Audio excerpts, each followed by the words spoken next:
دجال کا حلیہ. سب سے اہم نشانی کون سی بتائی گئی؟ کانا ہوگا. یس. اسی لیے بچپن میں ہمیں جب بھی دجال کی بات کرتے تو پہلے کانا بولتے پھر دجال کہتے. کانا دجال. تو میں کہتی تھی کہ یعنی کہ خالی دجال کیوں نہیں کہتے, کانا دجال کیوں؟ تاکہ وہ بچوں کے ذہن میں راسخ ہو جائے کہ وہ کانا ہوگا, اور وہ اپنے آپ کو خدا کہے گا تو تمہارا رب تو کانا نہیں ہے. بس یہیں سے پہچان لینا. بہت آبویس نشانی. نبی صلی اللہ علیہ وسلم لوگوں میں کھڑے ہوئے, اللہ تعالیٰ کی حمد و ثنا بیان کی جو اس کی شان کے لائق تھی, پھر دجال کا ذکر فرمایا اور فرمایا کہ میں بھی تمہیں اس کے فتنوں سے ڈراتا ہوں. کوئی نبی ایسا نہیں گزرا جس نے اپنی قوم کو اس کے فتنوں سے نہ ڈرایا ہو. نوح علیہ السلام نے بھی اپنی قوم کو اس سے ڈرایا تھا, لیکن میں اس کے بارے میں تم سے ایک ایسی بات کہوں گا جو کسی نبی نے اپنی قوم سے نہیں کہی, اور وہ بات ہے کہ دجال کانا ہوگا اور اللہ اس سے پاک ہے. نبی صلی اللہ علیہ وسلم نے فرمایا, اگر ہلاک ہونے والے ہلاک ہونے لگیں گے تو تم یاد رکھنا تمہارا رب کانا نہیں. یعنی اگر کچھ لوگ اس فتنے میں پڑنے لگے تو تم فوراً سنبھل جانا اس نشانی کو یاد کر کے. رسول اللہ صلی اللہ علیہ وسلم نے فرمایا, دجال دائیں آنکھ سے کانا ہوگا. اب مزید اسپیسیفائی کر دیا گیا, دجال دائیں آنکھ سے کانا ہوگا. اس کی دوسری آنکھ انگور کے دانے کی طرح پھلی ہوئی ہوگی. عبداللہ رضی اللہ عنہ نے بیان کیا کہ نبی صلی اللہ علیہ وسلم نے ایک دن لوگوں کے سامنے دجال کا ذکر کیا اور فرمایا, اس میں کوئی شبہ نہیں کہ اللہ تعالیٰ کانا نہیں ہے, لیکن دجال دائیں آنکھ سے کانا ہوگا. اس کی آنکھ پھولے ہوئے انگور کی طرح ہوگی. ایک روایت میں ہے وہ گھنے بالوں والا ہوگا, کثرت سے بال ہوں گے, سب شیشے کی طرح آنکھ. ٹھیک ہے. نبی صلی اللہ علیہ وسلم نے دجال کا تذکرہ کرتے ہوئے فرمایا, اس کی آنکھ سب شیشے کی طرح محسوس ہوگی. نوجوان اور گھنگریالے بالوں والا. نبی صلی اللہ علیہ وسلم نے فرمایا, دجال نوجوان گھنگریالے بالوں والا پھولی ہوئی آنکھ والا ہوگا. رسول اللہ صلی اللہ علیہ وسلم نے فرمایا, میں نے ایک شخص کو دیکھا سخت اور مڑے ہوئے بالوں والا جو داہنی آنکھ سے کانا تھا. اسے میں نے ابن قطن سے سب سے زیادہ شکل میں ملتا ہوا پایا. ایک شخص تھا آپ کے دور میں, وہ ایک شخص کے شانوں پر اپنے دونوں ہاتھ رکھے ہوئے بیت اللہ کا طواف کر رہا تھا. میں نے پوچھا, یہ کون ہے؟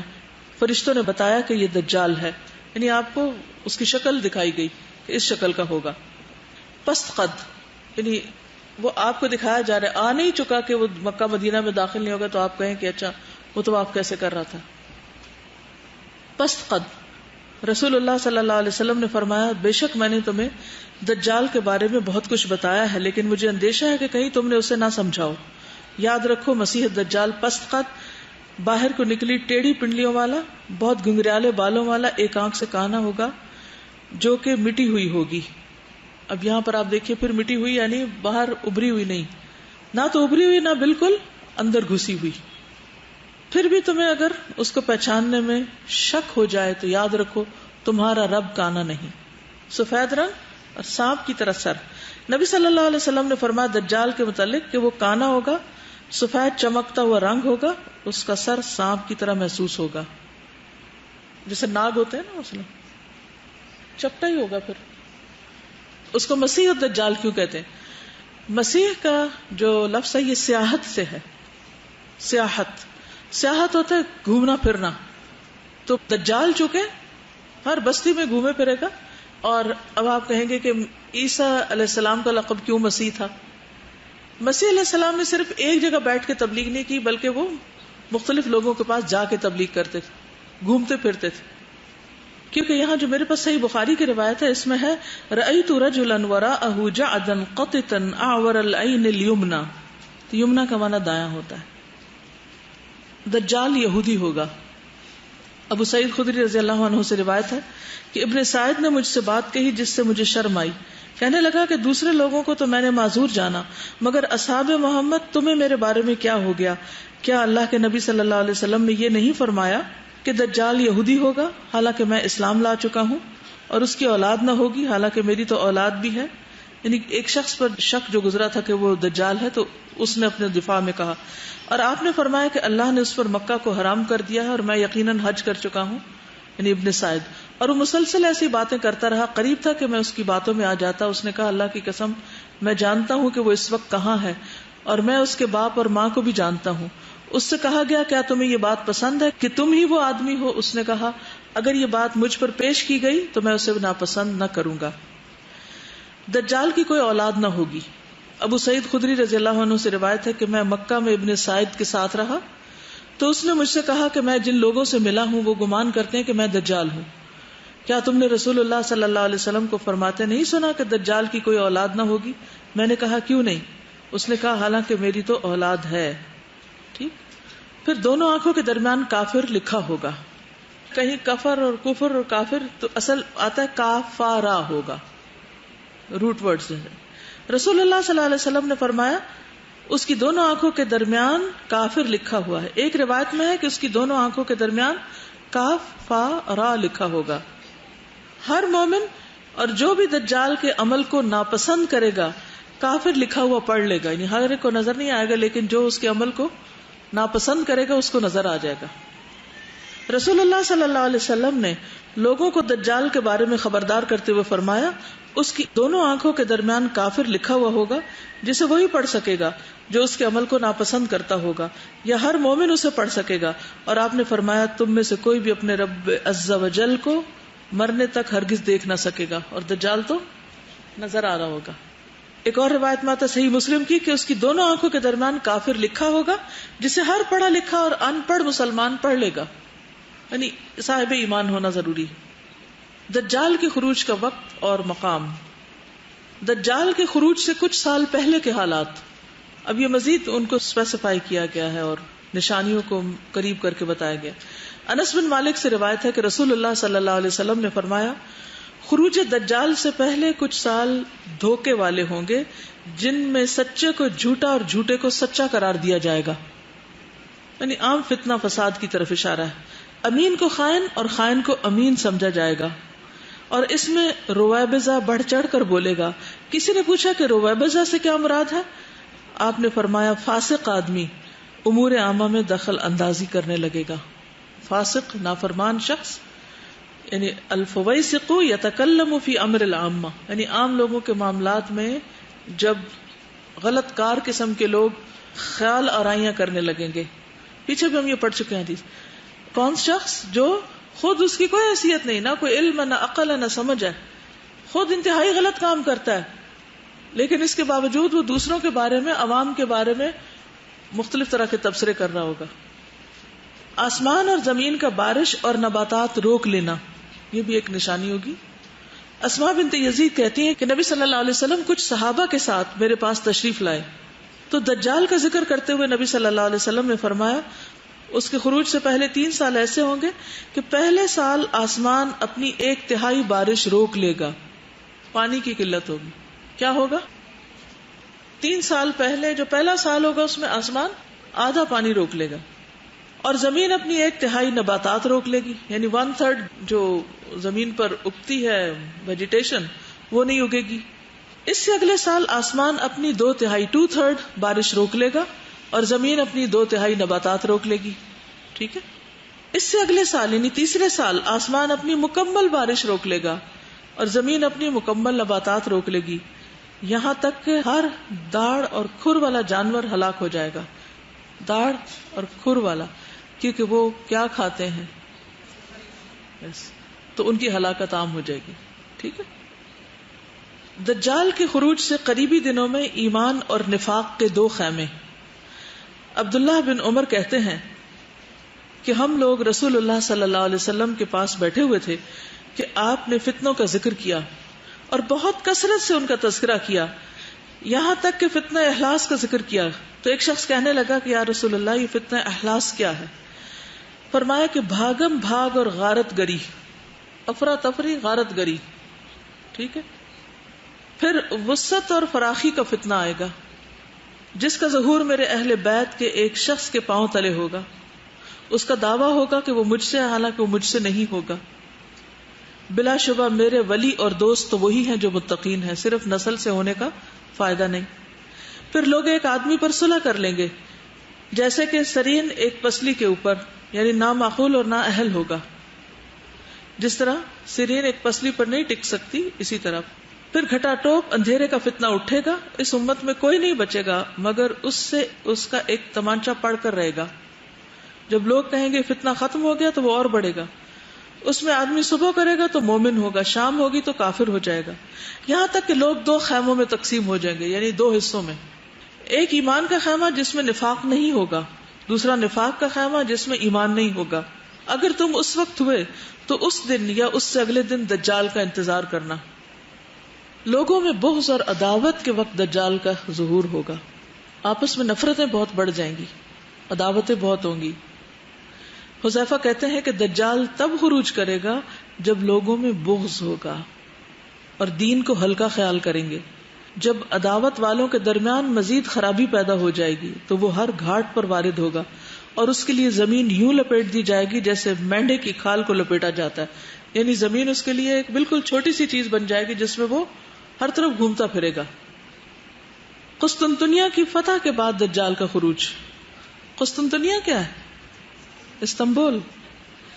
معاذ بن جبل سے روایت ہے کہ رسول اللہ صلی اللہ علیہ وسلم نے فرمایا بیت المقدس کی آبادی مدینے کی بے آبادی کا سبب ہوگی اور مدینے کی بے آبادی کے نتیجے میں بڑی جنگ ہوگی اور اس جنگ کا ظہور قسطنطنیہ کی فتح ہوگا اور قسطنطنیہ کی فتح کے بعد دجال آئے گا.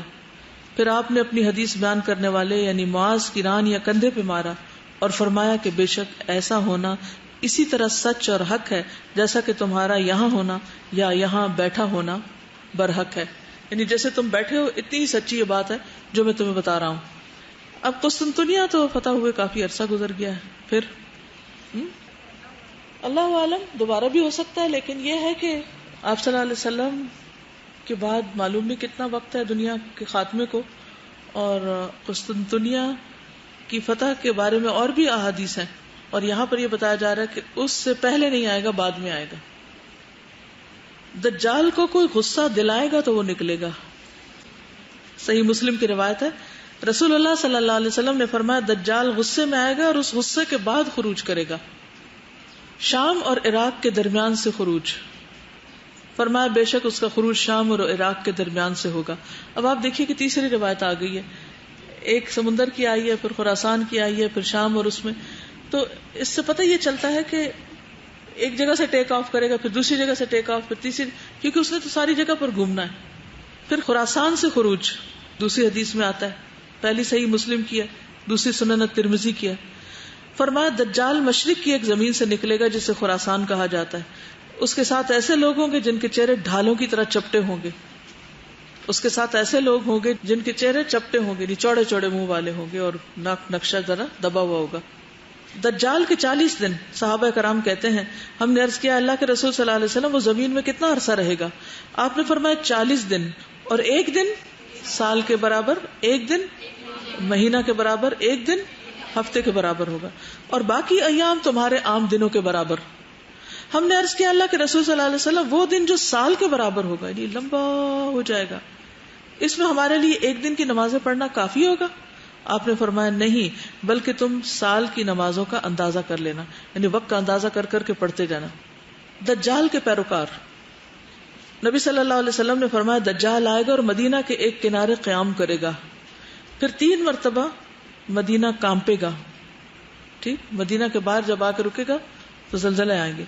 اس کے نتیجے میں ہر کافر منافق نکل کر اس سے جا ملے گا، اس کی طرف چلا جائے گا، اور مدینہ میں صرف صاحب ایمان لوگ رہ جائیں گے.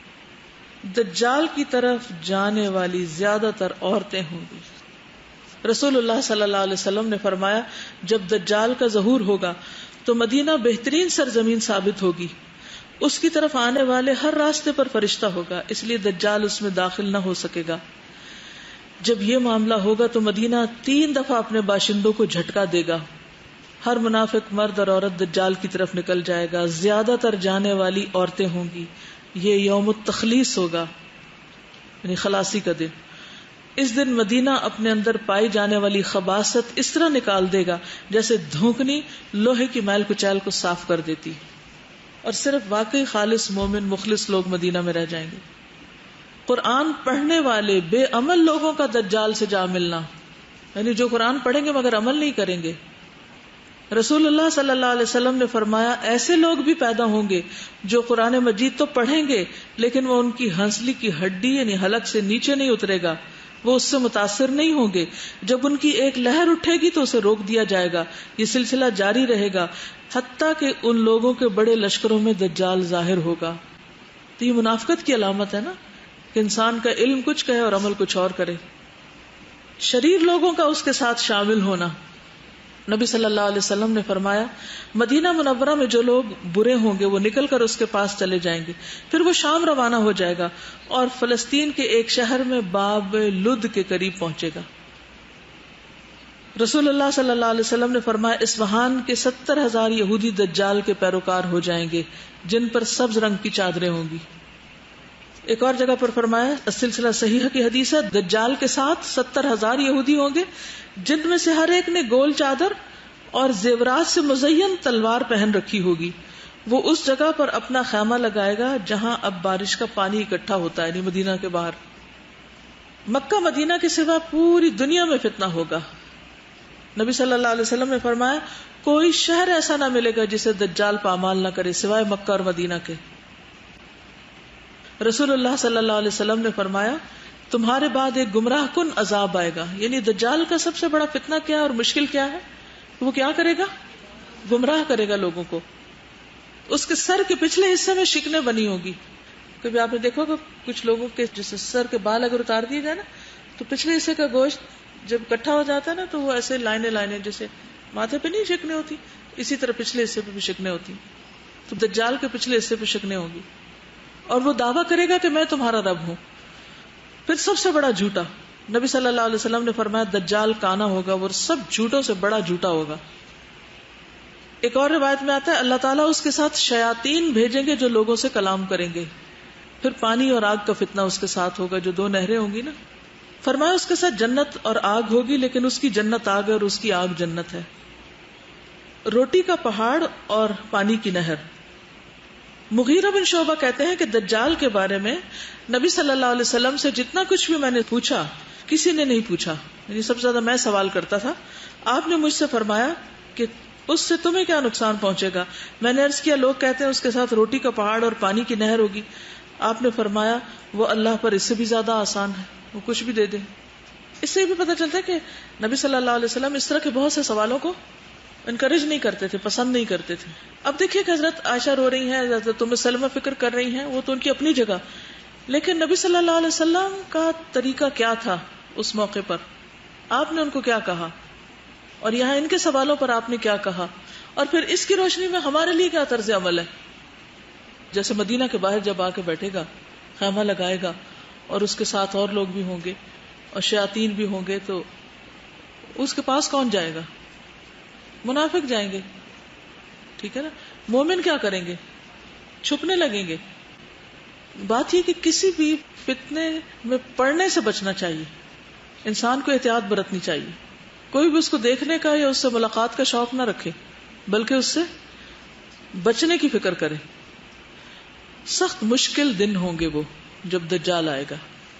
حضرت عائشہ سے مروی ہے کہ ایک مرتبہ رسول اللہ صلی اللہ علیہ وسلم نے خروج دجال کے موقع پر پیش آنے والی تکالیف کا ذکر کیا, تو میں نے پوچھا کہ اس دن اہل عرب کہاں ہوں گے, یہ اتنا سخت وقت ہوگا. فرمایا اس زمانے میں اہل عرب بہت تھوڑے ہوں گے. میں نے پوچھا کہ اس زمانے میں ایمان والوں کا کھانا کیا ہوگا, تو آپ نے فرمایا جو فرشتوں کا ہوتا ہے. ظاہر ہے کہ اپنے اس سے بچنے کے لیے چھپیں گے اگر, تو پھر کھانا پینا اور یہ چیزیں تو کم ہو جائیں گی. اور فرشتوں کا کیا ہوتا ہے, یعنی تسبیح, تکبیر اور تحمید و تحلیل. میں نے پوچھا ان دنوں کون سا مال بہتر ہوگا. نبی صلی اللہ علیہ وسلم نے فرمایا وہ طاقتور غلام جو اپنے مالک کو پانی پلا سکے, رہا کھانا تو وہ نہیں ہوگا, کیونکہ اس سے 3 سال پہلے تو ویسے ہی بارش کم ہو جائے گی, آخری سال بالکل ہی نہیں ہوگی, جانور بھی مرنے لگیں گے.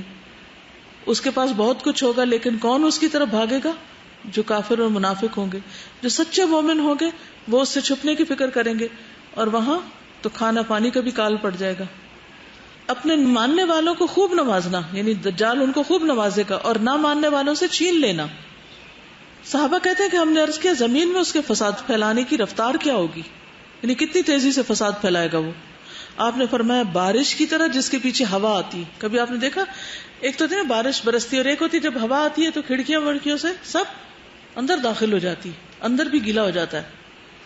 وہ ایک قوم کے پاس آئے گا اور ان کو اپنی طرف بلائے گا، وہ اس پر ایمان لے آئیں گے، اس کی بات مان لیں گے، پھر وہ آسمان کو حکم دے گا اور وہ ان پر پانی برسائے گا، زمین کو حکم دے گا، وہ اناج اگائے گی، ان کے جانور شام کو چر کر آئیں گے، ان کی کوہانیں خوب اونچی ہوں گی، موٹے ہو جائیں گے، اور ان کے تھن خوب دودھ سے بھرے ہوں گے، ان کی کوکھیں پھولی ہوں گی، پھر وہ ایک قوم کے پاس آئے گا، ان کو اپنی طرف بلائے گا، وہ اس کی بات کا انکار کر دیں گے، آخر دجال ان کے پاس سے لوٹ جائے گا، صبح وہ قحط میں پڑ جائیں گے اور ان کے مالوں میں سے ان کے ہاتھوں میں کچھ نہیں رہے گا، پھر دجال ایک کھنڈر پر سے گزرے گا اور اسے کہے گا اپنے خزانے نکال، اس کے خزانے اس کے پیچھے پیچھے چل پڑیں گے جیسے شہد کے چھتے کی مکھیاں کبھی بن بناتے ہوئے بھاگتے دیکھے، پھر وہ ایک شخص کو بلائے گا جو بھرپور جوان ہوگا اور تلوار سے اس کو مارے گا، اس کو 2 ٹکڑوں میں کاٹ دے گا، یعنی دجال اس شخص کو مار دے گا جس طرح نشانے کو تیر لگایا جاتا ہے، پھر اس کا نام لے کر اس کو بلائے گا اور وہ شخص چمکتے چہرے کے ساتھ ہنستا ہوا آ جائے گا۔ اب ایسی چیزیں دیکھ کر لوگ کیا سمجھیں گے؟ یہی خدا ہے، مردوں کو زندہ کرنے کا فتنہ، اور یہ فتنہ بہت بڑا فتنہ ہوگا۔ فرمایا اس کا سب سے بڑا فتنہ یہ ہوگا کہ وہ ایک اعرابی سے کہے گا اگر میں تمہارے اونٹ کو زندہ کر دوں جن کے دودھ کے تھن بڑے ہوں گے، ان کی کوہانیں لمبی ہوں گی، جگالی کرتے ہوں گے، کیا تم پھر یقین کر لو گے کہ میں تمہارا رب ہوں؟ تو آپ صلی اللہ علیہ وسلم نے فرمایا وہ دیہاتی کہے گا کہ میں یقین کر لوں گا اگر تم یہ سب کچھ کر لو۔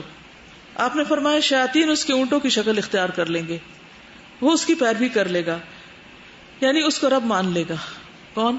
اونٹوں والا عربی۔